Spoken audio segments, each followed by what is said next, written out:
Welcome to Hope for the Caregiver. This is Peter Rosenberger. This is the program for you as a family caregiver, hopeforthecaregiver.com. I am joined today by a gentleman I've wanted to have on for some time. I've been following his work on social media, and we have crossed paths virtually, but never had the chance to sit down and talk.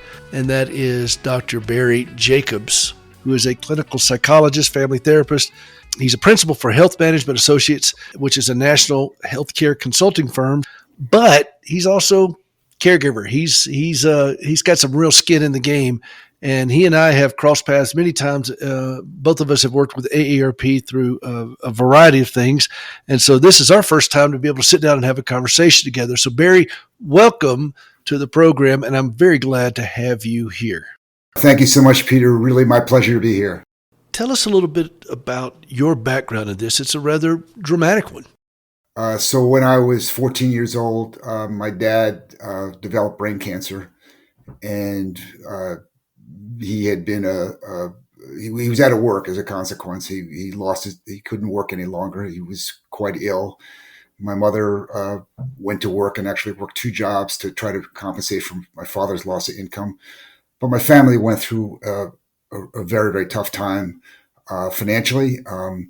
There was a lot of conflict in my family between my father's mother and my mother over who was going to control my father's care. My father really wasn't in a position where he could make decisions for himself. And I learned at a really early age that illness like cancer, as well as many other illnesses, don't just affect individuals, they affect families. My dad died when I was 15, and then my family really had a hard time afterwards for a number of years. And I didn't know at that point that I wanted to grow up to become a clinical psychologist focusing on the needs of families and illness, but the seed was planted. And later on in life, in my 20s, when I was in the middle of graduate school for clinical psychology, I happened to work in a hospital, working on a physical medicine rehab floor, where I was working with people who had suffered strokes and traumatic brain injuries and brain cancer. And I immediately felt there was something really familiar about what I was seeing. And I did a lot of work with the families there. And that was back in 1987. I recognized that this is the work I wanted to do with my life. And that's now almost 40 years later, 38 years later, and I'm still doing the work. You know, you touched on something that it affects the family. It's a family event, and you don't just, one person doesn't just suffer something like this in isolation.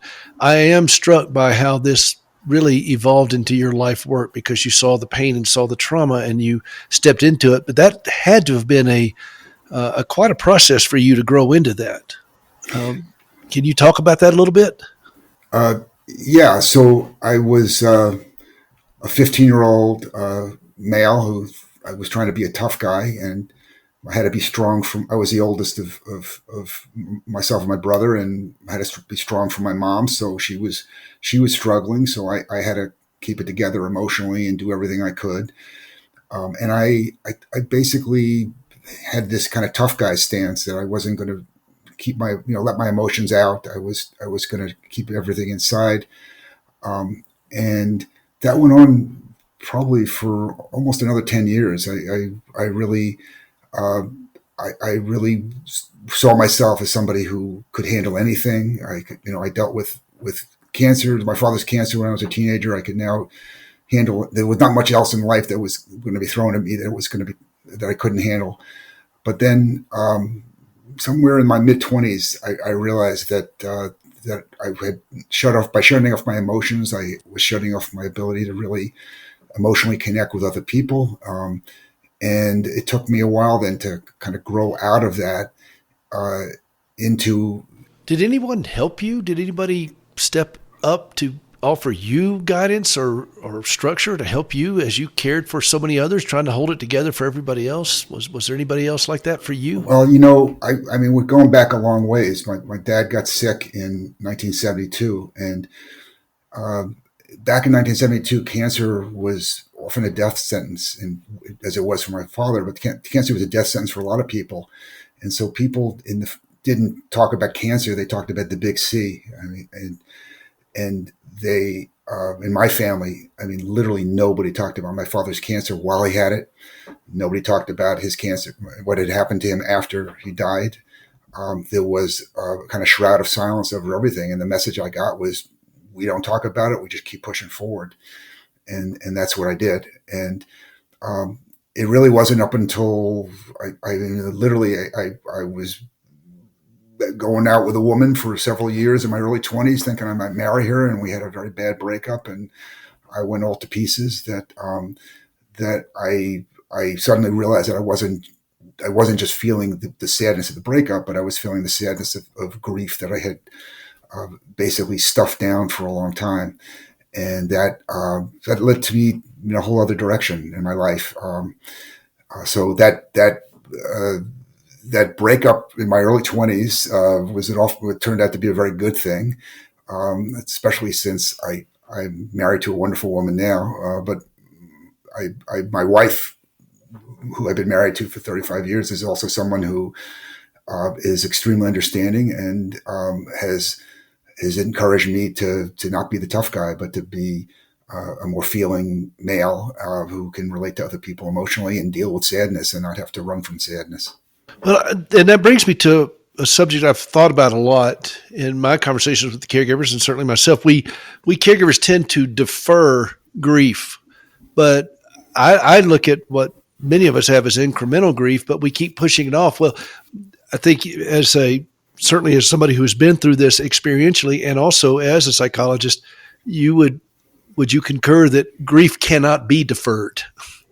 I mean, it's going to be what it's going to be. Is that a fair statement? I think it is a fair statement. What I have seen caregivers do is, to defer grief, they become very focused on the tasks at hand. So they'll take care of dressing someone. They'll take care of feeding them. They'll take care of picking up the medicines. They'll take care of driving them around. They know every day they'll tick off things on their list of things to do. But by keeping their head down and focus on the tasks, they're really avoiding that grief. But it catches up with them. And I think I personally believe that caregivers that don't allow themselves to feel whatever they're going to feel, not just grief, but anger, oftentimes, that they may make themselves more prone to burning out. I don't think you could just hunker down and be the resilient caregiver that most of us need to be when we're in the middle of caregiving. I concur. It's that reservoir of grief does not dissipate on its own. It's going to be there, and it's going to accumulate and accumulate and accumulate. And we got to deal with it, and the fear and the guilt or the resentment or whatever it is that we're feeling. And I'm grateful that you have drawn from your own experience into this. When did you start making that transition to helping deal with aging parents, which has become such a big part of your world now? So when I started working in medical settings back in 1987, and then during my career, I worked in first one physical medicine rehab unit, and then I worked in a physical medicine rehab hospital. Then I worked as a faculty member in a primary care office working in a family medicine residency program. But I spent most of my clinical career working in medical settings. A lot of the folks who have illness are older people. It just so happens as we get older, we're more likely to develop complications with diabetes. We're more likely to get dementia. We're more likely to get cancer. So a lot of the work that I was doing already was focused on older adults and really began understanding some of the family dynamics around that oftentimes these were very proud people who had been very self-reliant all their lives, and now they were having one functional difficulty or another. They couldn't walk so well, they couldn't see so well, and sometimes they couldn't think so well. But they were very reluctant to letting their children step up and help them. Sometimes adult children who were more than willing to help. And so I began to get a glimpse of that and began working with those families and trying to help them do a better job dealing with old age and illness than my own family had done with dealing with illness. And then it kind of morphed into eventually dealing with my in-laws as they aged and dealing with my mother and later, my stepfather. My mother did remarry, and my stepfather had Alzheimer's disease, and I was very involved in his care. And then my mother had kidney disease and vascular dementia. I was very involved in her care. So I wound up doing a lot of work with aging parents because of my own family, but also just because of the nature of the work that I was doing for a long time. What surprised you in this journey? I mean, here you bring this wealth of information experientially, and then you bring this wealth of information as a clinical practitioner. And as you got into this more and more and engaged more and more with families, what surprised you maybe pleasantly, and what surprised you maybe on a heartbreaking level?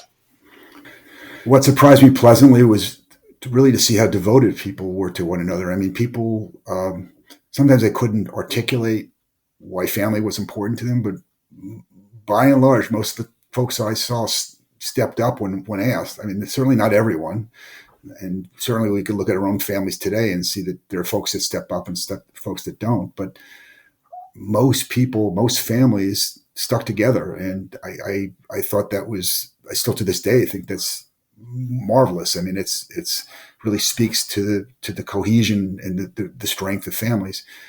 What is what has unfortunately sometimes been unpleasant is to see some of the dissension that goes on with families over whether someone who needs care is going to accept the care or whether they're going to resist it, or how the care is going to be given. I mean, a lot of the work I do nowadays is working with adult siblings who may all want to take care of their parents, but have very different ideas of what their parents need or how they should be taken care of, and can really get into some knockdown, drag out fights about how that care is going to be provided.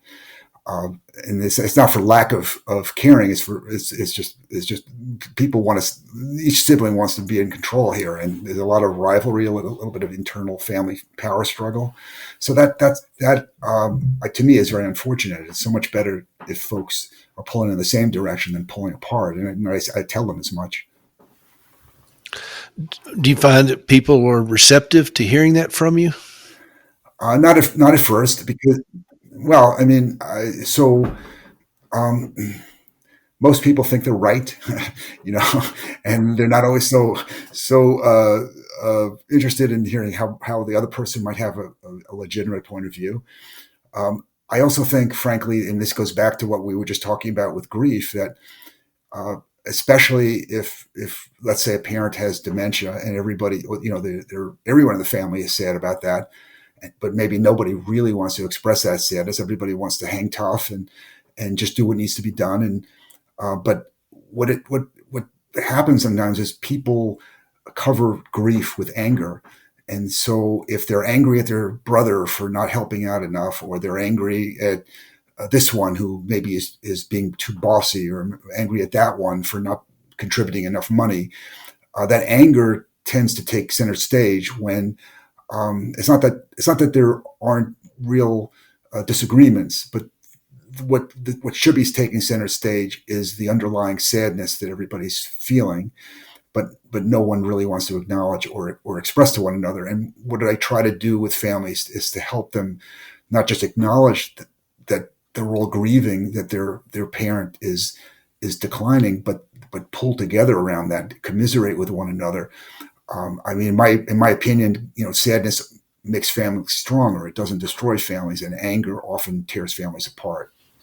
I really love what you just said, because in my own life, I've spent a lifetime striving and trying to, okay, we got to get through this surgery. We got to get through this. We got to get through this. And I was I was railing against it. I was trying to push myself, and I didn't give myself time to be sad. And I found now, I mean, I'm 40 years into this, but I found that I am sad more, but I'm not distressed, if that makes sense. Am I saying that in a way that makes sense? Yes, you are saying it in a way that makes sense. I mean, sadness doesn't debilitate people. It doesn't, you know, it doesn't render us uh, useless where we can't do anything. I think, I frankly think sadness, acknowledging it, feeling it, expressing it, I mean, that I think it makes us stronger. And what I'm hearing you say is that you've come to a place where you can allow yourself to be sad, but you're not falling apart as a result of that. Yeah, it's like I'm accepting, there's an acceptance of what this is really happening. This is the way it is. It's okay. I don't have to like it, but I'm not going to be debilitated by this. And Gracie feels the same way on it as we look at the landscape of the trauma and so forth. And I think this is something that I would like to continue on with the audience of this program and other things that I do, is to go deeper into that. And I think you've really inspired me on that, because that's a great word to go into. It's okay to be sad. It's sad worthy. And, And that's a great way to put that, Barry. I really appreciate that. And I've never heard the term "sad worthy," but I think it's a great term. I think that there's, unfortunately, well, I just made that up right now, Barry. Well, you could use that term if you want. I mean, I'll credit you whenever I use it again. But I mean, it's a good word, because things happen to us in life that are sad worthy. I mean, we don't ask for things, and no one's to blame, and things happen. I mean, people get cancer, and people have car accidents, and people have, they get hit by branches that fall off trees and hit them in the head. I mean, things happen, and we have to go on. One of the things I learned, I spent about 5-6 years working in physical medicine rehab. And one of the things those are special type of medical environments where people are recovering from what are known as acquired injuries or acquired disabilities. So someone was hale and hearty, living their life, and then, they had a stroke and half their body's paralyzed, or they were a teenager who got drunk one night and crashed the car and had a head injury. So I had many, many conversations, kind of existential conversations with people about who they were now. If this is how their life has run, if this is the way their life has been affected by adversity, what are they going to do with this? I mean, we would use different metaphors. So one was, this is the hand you've been dealt. How are you going to play it? And I found that there were people who were ready to pick up the cards and play them as they were. And there were people who would basically say, if these are the cards I'm dealt, I don't want to play them. I'm not going to play them. I'm folding. Yeah. Another metaphor I would use is, people who had been severely injured, maybe lost a leg in an accident, or from diabetes, had a leg amputated, or had a traumatic brain injury, and now we're not able to walk nearly as well. Maybe we're going to be wheelchair bound. Then I would say to them, your life before was a full loaf, and now it's a half loaf. And what are you going to do with that half loaf? And there were people who would literally say to me, if I can't have my full loaf again, I don't want my half loaf. And I sometimes saw people who went home from the rehab hospital and got in bed and lay there and died 2 years later. It didn't happen very often. Mostly people went through a very severe grief process where they had to come to terms with what had happened to them, and then figure out who they were and how they were still going to live as well as they could in this world, and if hopefully still have an impact in this world. But those were the existential questions I faced kind of early in my career, and have been very good lessons for me. I had a very sober conversation with Gracie in the hospital earlier this year. She spent 5 months there. We went down there for 2 surgeries. It morphed into 11. So she's up to 98 now. And wow. Both of her legs are gone. It's been a journey. And she was hurt during Reagan's first term. So we've been doing this a long time. And I don't think she'll mind me telling this. And if she does, then I'll get an earful of it. So I have to come see you for something else here, Barry. But I looked at her and I said, Gracie, what do you want to do? She was very tired. I could tell it'd been one of these surgeries that she'd come back from. And I said, it's okay if what do you want to do? Do you want to ask God to take you on home, or what do you want to do? And she looked at me and she was very thoughtful. She says, I have things to do. I've got life to live. I want to see, I want to live. I want to sing. Gracie's a no kidding singer. And she said, I want to see my grandchildren, and I want to get back to Africa. She started a prosthetic limb ministry many, many years, 20 years ago, to put legs on her fellow amputees as a faith-based outreach. And she said, I want to get back over there and see these people that we're treating. And I thought, God bless her. I mean, that's exactly what, that was such a profound moment. Here she is with all the things that she's got going on, chronic pain, both legs gone, 98 surgeries, all that kind of stuff. And she had that kind of clarity to say, nope, I've got purpose. I've got things I'm going to do, even in this broken body. We're going to live. And I was like, okay, let's go. You I, know, and I thought that was such an amazing moment for us personally as a couple, and then for her, I've just never been prouder of her than something like that. Do you see that with folks that they're able to dig deep and go into that kind of purpose? I want to say I think Gracie's amazing. That is fantastic that she's has that spirit. Not everybody does. I mean, as I said, there are people who just say, I don't want to live anymore. And then there are people who basically just struggle and struggle and struggle, sometimes for years, still pining for their old identity, their old functioning ability, who can't have that again, and are struggling to find a sense of purpose. And I have folks now that I see in my clinical practice who have very significant autoimmune disorders, and that really have changed their lives and changed their dreams for themselves. They are not going to be able to fulfill the dreams that they had for themselves. And then the question becomes, can they still find sweetness in life? Can they still find a way that they can make a difference in life? And frankly, some can and some can't. And for those who can't, it's tragic that they just haven't been able to recover. I mean, despite my best efforts in helping them, they haven't been able to. I'm not talking about recover physically. I'm talking about recover psychologically, that they can see themselves as still living well and living the best life they can. I often say to myself, because I don't say anything on the show that I'm not saying to myself. That's the secret. It's not much of a secret that I tell everybody. I said, look, I'm just preaching to myself here, but I often say, respect the trauma,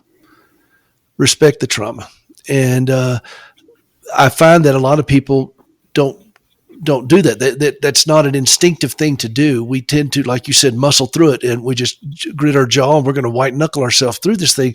But trauma is trauma of any kind, and it deserves to have the respect of time and what it takes to walk through that, to honestly assess it. It's like coming after, the way I liken it to people is, it's like coming out of a hurricane. Gracie grew up on the Gulf Coast of Florida, so I got to see a lot of the way people respond to hurricanes or a tornado or something like that.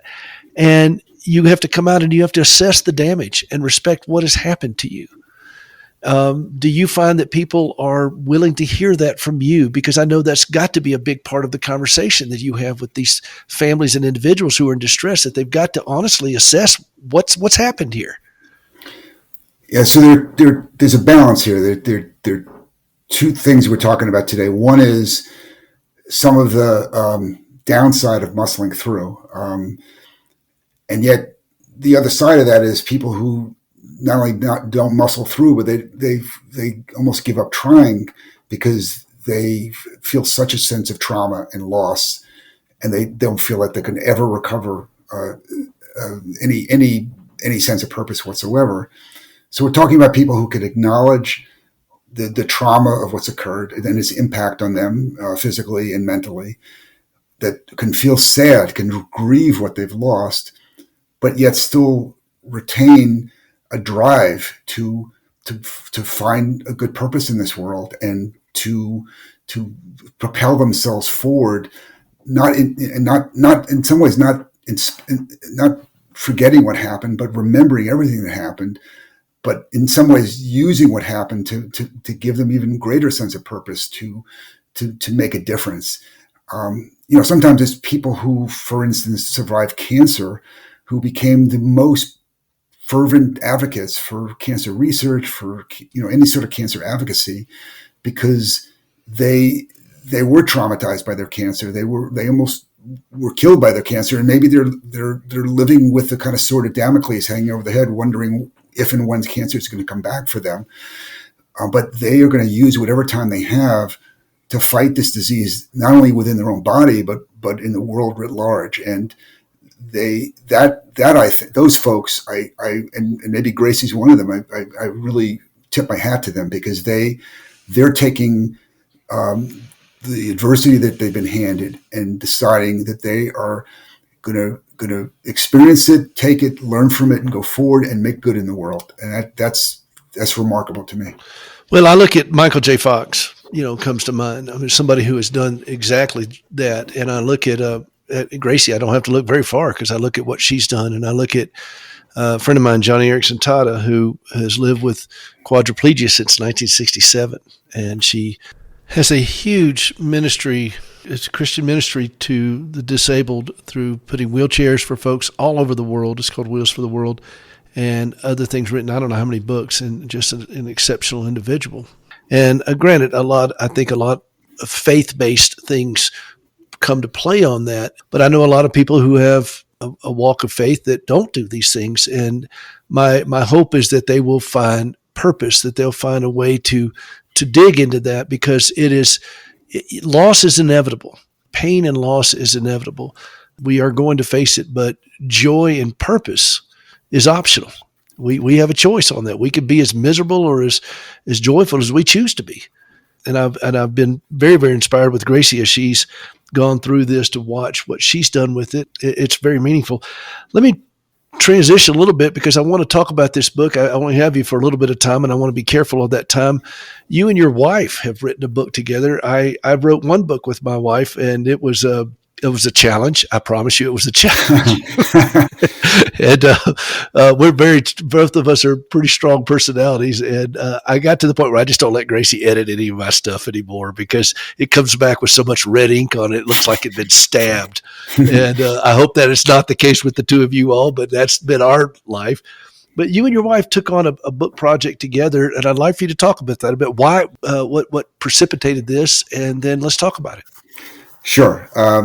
So going to give you a long version here. So I wrote my first book on family caregiving called The Emotional Survival Guide for Caregivers. It came out in 2006. And I was supposed to deliver that book in 2 years, and I delivered that book in 6 years. Right? I was 4 years late. And my publisher was just furious with me. My wife was furious with me. And then I got offered another book contract somewhere down the line. And a couple of things had happened. One is that our kids had grown up and left home, and we were empty nesters. And my wife and I were kind of looking toward one another and saying, well, now what do we do? Right? We had been so child focused for most of our marriage. And so I thought, it might be nice for us to write a book together. And my wife is in addition, she's also a psychologist and also was previously a writer. So, but also she is much more organized than I am. I have attention deficit disorder. And so by bringing her into the writing process, we were going to be much more efficient. So as opposed to delivering the book 4 years later. At least that was the thought. It was going to be much more efficient. Is that right? Well, it actually turned out to be that way. So what happened is, the second book is called AARP Meditations for Caregivers. It's inspirational stories for caregivers, that published in 2016. And we were supposed to deliver it in a year. And with my wife basically pushing us forward, we delivered in 6 months. And so, cracking the whip, I think is what they call that. Cracking the whip. Yeah, no. I trust her, even with the editing. I wasn't always happy with how she edited me, but we would edit each other's writings, but we've come to respect and accept how our different styles and try to blend those styles a little bit. And then we wrote, that was our first book together. We wrote a second book together in 2020 that was called AARP Love and Meaning After 50. And this is a book we wrote for people over 50, how to basically maintain your marriage or maintain your long-term relationship. Because as you may know, in the last 30 years, there's been much higher divorce rates among people in their 50s and 60s and even 70s than there had been previously. And in part, it's because we live longer. People are going to live, figure if they're 50 years old and they're in a marriage which is not so wonderful, why hang around with this person for the next 20 or 30 years when I can try my hand at, go out there in the field and see if I can do better. And so people break up their marriages in their 50s, break up their marriages in their 60s. So we wrote a book about how to maintain marriages. And that came out, unfortunately, in August of 2020, right smack dab in the middle of the pandemic. So it kind of didn't didn't get the attention it might have otherwise. But now the third book that we've written together, which just came out in July, is called the AARP Caregiver Answer Book. It is nearly 150 questions and answers questions that caregivers commonly ask, and our answers to those questions on a whole range of topics regarding caregiving. So not just the psychological topics like self-care and normal emotional reactions to caregiving and family dynamics, but also other practical things like how do you pay for caregiving, how do you deal with communicating with healthcare professionals and social service professionals, how do you manage insurance forms? I mean, well, we don't quite get into insurance forms in all that much detail, but we do touch upon it. But it really is intended to answer a lot of the questions that people have right at the beginning of this caregiving process, because most folks, as you know, are pretty lost. I mean, even if they have been in healthcare as a healthcare worker before, even if they've known people who've been through caregiving, when it's your turn, it can just be overwhelming and mystifying. And so the idea was to give people a little bit of the lay of the land in a book which has really digestible answers that people could, they will ask a common question and answer it in a page and a half, 2 pages. And so they have some idea of what to expect, some idea of what to do.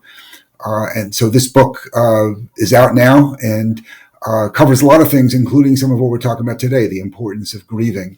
And that includes... What's a question a lot of people ask? What did you find was a common, I don't know if you rank them top 10 or anything like that, but give me an example of one of the questions that people asked. One of the things that people ask, unfortunately, is how do I make my brother help me care for our parents? Right? Those are adult siblings who are fighting. I mean, it's often the daughters who become the primary caregivers, and then the sons. They often get away scot-free. Or they say, well, I got a job. I got to take care of my family. I can't be, spending time with mom. You can spend time with mom. And that is one of the most common questions I've heard in my work. Another is, people are really afraid they're going to just mess this up. And so just the most basic question right early on is like, I don't know what to do. And I don't know, I'm afraid because I don't know what to do, I'm going to make some terrible mistake and I'm going to cause harm. And just helping people understand that this is a learning process. That at the beginning, they're going to be very green, but they're going to learn fast. And there are things that they can do to learn more and faster, and that they will become pretty good at this after a while, and gain skills that they never thought they'd gain, and even be in a position where they can now coach other caregivers, new caregivers who are green. And that's we talk about that process. We also talk a lot. Another question people ask is, after all this is over, after the person I'm caring for dies, presuming that they'll die before me, can I go back to my old life? And that is the answer to that is that doesn't typically happen. People are changed by caregiving. Most of the times when they try to go back to doing exactly the same things they did before, with hanging around with the same friends, maybe working the same job they did before, it doesn't satisfy them in the same way. That they've now been in a caregiving position where the stakes were really high, where they felt like every day they were getting up and doing essential work. And if they go back to just a 9 to 5, punch the clock kind of a job, it doesn't suffice. So the answer is no, you're not going to bounce back to where you were before. Hopefully you're going to bounce forward into something else where you are going to redefine yourself and redefine your purpose, given what you've been through with caregiving, taking the skills that you've learned and taking maybe even the sense of mastery that you gained through caregiving and apply it in different ways. And so I've seen I still see a lot of former caregivers in my clinical practice who, after having gone through maybe a very hard caregiving, they felt guilty about this, but they really wanted to escape caregiving at some point. But when it's over, they feel lost, and then they have to figure this out. And I help them figure this out. And oftentimes they go on to be caregivers for other people, or they volunteer for hospice, or they take up some other way of helping people that had never occurred to them prior to being a caregiver. I've shared this with my audience many times of that we get lost in someone else's story. And it's very difficult as caregivers to maintain our sense of self in this, because I can't count how many people over the years have asked me about Gracie, but I can count the ones who ask about me. And because of that, it's very difficult if the caregiver outlives the patient, which is not necessarily guaranteed. You can't guarantee that. We hope that'll be the case. But what are you going to do? What is your life going to look like? And, I've thought about this for myself a lot over the years. And that's why when I started doing a radio show for caregivers, it was interesting because my wife is the singer. I mean, she's got this amazing voice. I'm the piano player. But I had to find my voice. I had to speak in first person singular and become Peter Rosenberger, whatever that was going to be. It didn't come easy. It's a lot of work. It's intentionality. You don't just kind of haphazardly do it. And that's the message I hope that a lot of caregivers are getting from this conversation with you right now, is that there is a path. It's not an accidental path. It's not one that you're just going to just fall into. You have to be intentional about claiming real estate emotionally for who you are. What is one of the questions that maybe dismayed you or that you didn't expect? I mean, one question is, I still to this day here is, why do I want to feel any of these feelings? I got too much to do, right? So that falls in line with our conversation earlier, where people are just trying to muscle through, where emotion becomes an impediment to getting these done, and there's just this fear of they'll break apart if they feel too much, and so that. I mean, I have to almost provide a little bit of education for folks about what emotion can do for them positively before they'll risk letting themselves feel anything. So that's dismaying. I mean, sometimes a question I'll ask folks who are really immersed in caregiving is I'll say to them, what do you do for fun?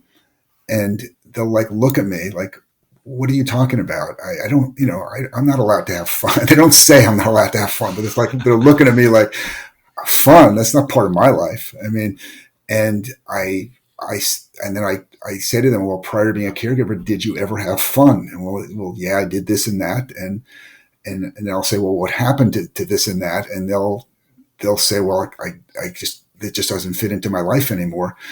And we'll have a conversation about how what was fun before may not be exactly fun now, but the need for fun doesn't end when you become a caregiver, because fun is what replenishes you and enables you to continue being a caregiver.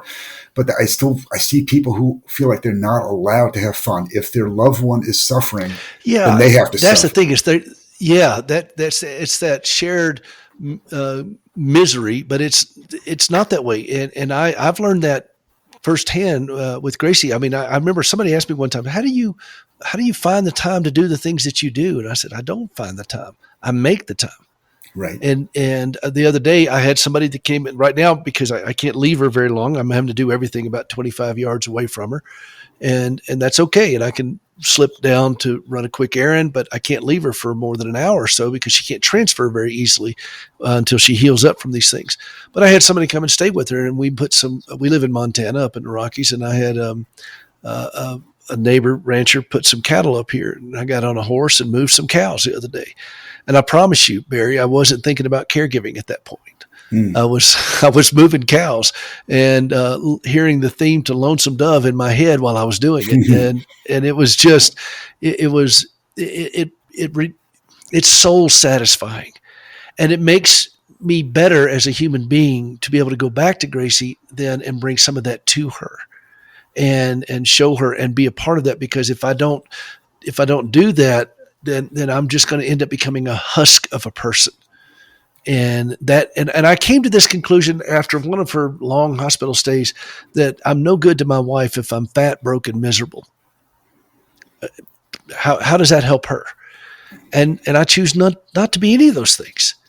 And some days it's a little easier, and some days you're the pigeon, some days you're the statue, but doesn't matter. You still keep pushing ahead, and I love what you've done here.